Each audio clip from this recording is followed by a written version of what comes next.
பார்த்தீங்கன்னா மாண்பு முதலமைச்சர் அவர்களோட பிறந்தநாள் அன்று முதல் பிறக்கும் அரசு மருத்துவமனையில் பிறக்கும் குழந்தைகளுக்கு 1 கிராம் தங்க மோதிரம் இப்போ சுகாதாரத்துறை மூலமாக தான் நம்ம செயல்படுத்த போகிறோம். இதன் மூலமாக பார்த்திங்கன்னா அரசு மருத்துவமனையில் நடக்கிற பிரசவங்கள் எண்ணிக்கையும் நம்ம இன்னும் அரசு மருத்துவமனையில் பிரசவம் பார்த்துக்கணும் அப்படிங்கிற ஒரு கூடுதல் ஒரு இன்சென்டிவும் மக்களுக்கு கிடைக்கும்.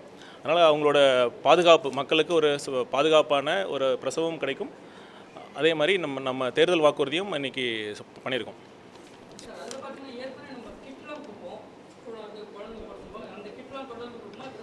இல்லை அதுவும் இப்போ ஏற்கனவே என்ன கிடைச்சிட்ருக்கோ அது கூடுதலாக இந்த மோதிரமும் தங்க மோதிரமும் கிடைக்கும். சார், இந்த பெரிய பெரிய உணவகங்களில் வந்து ஆய்வு பண்ண மாட்டோம். சாலை ஓரங்களில் இருக்கக்கூடிய உணவகங்கள், அதே போல் புகார் ஏதாவது வந்து அந்த உணவு மட்டும் தான் நம்ம ஆய்வு பண்ணுறோம் அப்படிங்கிற மாதிரி ஒரு கருத்து இருக்குது. பெரிய உணவகங்கள், நட்சத்திர உணவகங்கள் நம்ம ஆய்வு பண்ண மாட்டோம். இல்லை அதுதான் நான் ஏற்கனவே சொன்ன மாதிரி மீடியா முன்னாடி நம்ம ஆய்வு பண்ணக்கூடாது, ஆய்வு பண்ணுறப்ப மீடியாவை கூட்டிகிட்டு போகக்கூடாது அப்படிங்கிற சூழல் இருக்கிறதுனால தான் நம்ம பண்ணுறதில்ல. அதனால் எல்லா சட்டத்தின்படி இந்த ஒரு மாதத்திற்கு எவ்வளோ ஆய்வு பண்ணணுமோ அந்த மாதிரி பண்ணிட்டு இருக்காங்க. அதுக்கு இன்னும் அதிகம் பண்ண சொல்லியிருக்கோம். நம்ம இந்த ஃபுட் ரிவ்யூவர்ஸ் இருக்காங்களா சார், யூடியூப்ல ஃபுட் ரிவ்யூ பண்ணுறாங்க, அவங்க வந்து இந்த மாதிரி சுகாதாரமாக இல்லாத ஒரு கடையில் போய் ரிவ்யூ பண்ணுறாங்கன்ற மாதிரிலாம் ஒரு குற்றச்சாட்டு இருக்குது. அவங்க மேலெலாம் நம்ம ஏதாவது ஆக்ஷன்ஸ் எடுக்கணும், இந்த ஃபுட் ரிவ்யூ பண்ணுறவங்க மட்டும்? இல்லை, அது கண்டிப்பாக நீங்கள் சொல்கிறீங்க.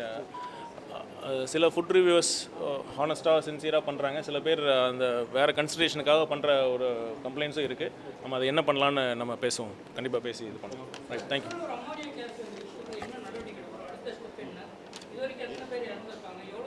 டோட்டல் 9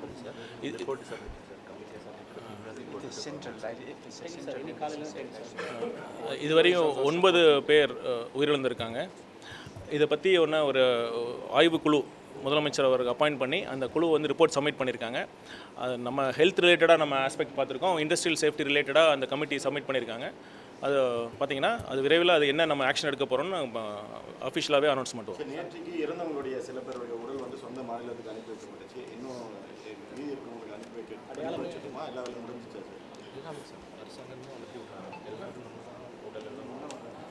உடல் கூராய்வு முடிஞ்சு அரசு செலவில் நம்ம அவங்கவுங்க மாவட்டங்களுக்கு சொந்த ஊருக்கு நம்ம அனுப்பி வைக்கிறோம். எத்தனை பேர் சார் சிகிச்சையில் இருக்காங்க? அவங்க எப்போ க்யூர் ஆகி வந்தது? நம்ம ஹெல்த் புல்லட்டினில் நம்ம பீரியடிக்கு நம்ம ஷேர் பண்ணுறோங்க. சரி, ஹெல்த் இன்ஸ்பெக்டர்ஸ் வந்து கவுன்சிலிங் முடிஞ்சு பணியாளை கொடுக்கலன்னு சொல்லிட்டு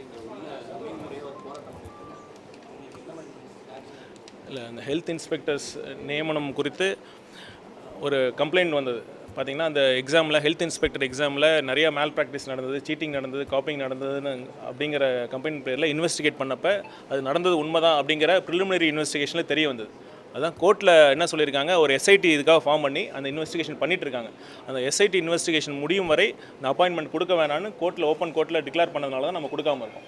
ஸோ ஏஜி நம்ம ஸ்டேட்டோட ஏஜியோட ஒப்பீனியனும் அதுதான் சொல்லியிருக்காங்க. அதனால தான் நம்ம இந்த கொடுக்க முடியாத சூழல் இருக்குது. தெளிவாக நிறையா வாட்டி அவங்க அசோசியேஷன் அவங்களே ஒரு அசோசியேஷன் மாதிரி ஃபார்ம் பண்ணி வராங்க. அவங்ககிட்ட நம்ம தெளிவாக சொல்லியிருக்கோம். ஸோ இதுதான் சூழல். இப்போ அரசு பார்த்திங்கன்னா நம்ம எதுவும் கொடுக்கக்கூடாதுன்னு இல்லை, நம்ம புதிய வேலைவாய்ப்புகள் உருவாக்கணும், புதிய பணி நியமனங்கள் கொடுக்கணும்னு தான் நம்மளோட அரசின் நோக்கமே. இந்த சூழல் இருக்கிறனால கண்டிப்பாக, ஏன்னா இப்போ பார்த்திங்கன்னா அந்த தேர்வு முறைகேடு இருந்ததுன்னா அதனால் நல்லா படித்தவங்க கண்டிப்பாக பாதிக்கப்பட்டிருப்பாங்க. அவங்களும் பாதிக்கப்படக்கூடாது. சரி, ஓகே.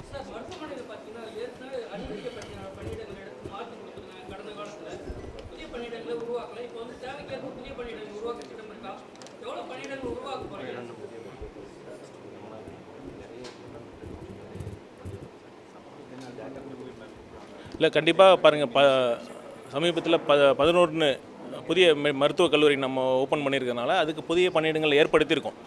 இதற்கு கூடுதலாகவும் பணியிடங்கள் ஏற்படுத்துறதுக்கான திட்டமும் இருக்குது.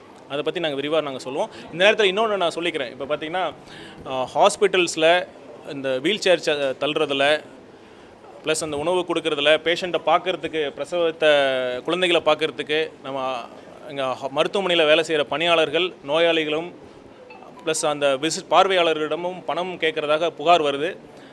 நாங்கள் ரொம்ப ஸ்ட்ரிக்டாக எல்லா அந்த மருத்துவக் கல்லூரி முதல்வர் ப்ளஸ் அந்த மருத்துவமனை மாவட்ட மருத்துவமனையோட ஆர்எம்ஓஸ் எல்லா அந்த அலுவலர்கிட்டையும் நாங்கள் இது ரொம்ப ஸ்ட்ரிக்டாக சொல்லியிருக்கோம். இந்த மாதிரி நடக்கக்கூடாதுன்னு சொல்லியிருக்கோம்.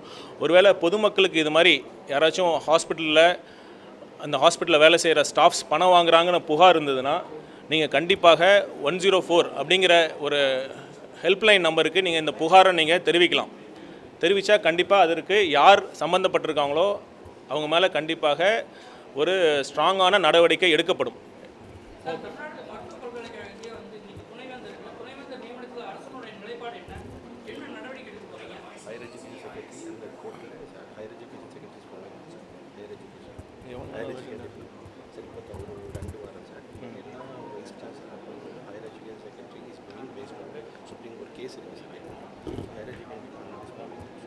இந்த ஹையர் எஜுகேஷன் மினிஸ்ட்ரி உயர்கல்வித்துறை அமைச்சர் இதை பற்றி நாங்கள் ஃபாலோ பண்ணிகிட்ருக்கோம். இதில் ஒரு கேஸ் இருக்கனால தான் டிலே ஆகுது.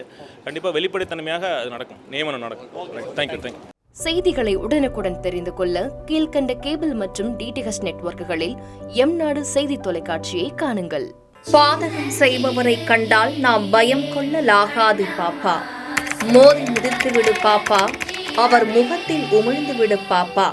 அண்மை செய்திகளை உடனுக்குடன் தெரிந்து கொள்ள இணைந்திருங்கள் எம்நாடு தொலைக்காட்சியுடன்.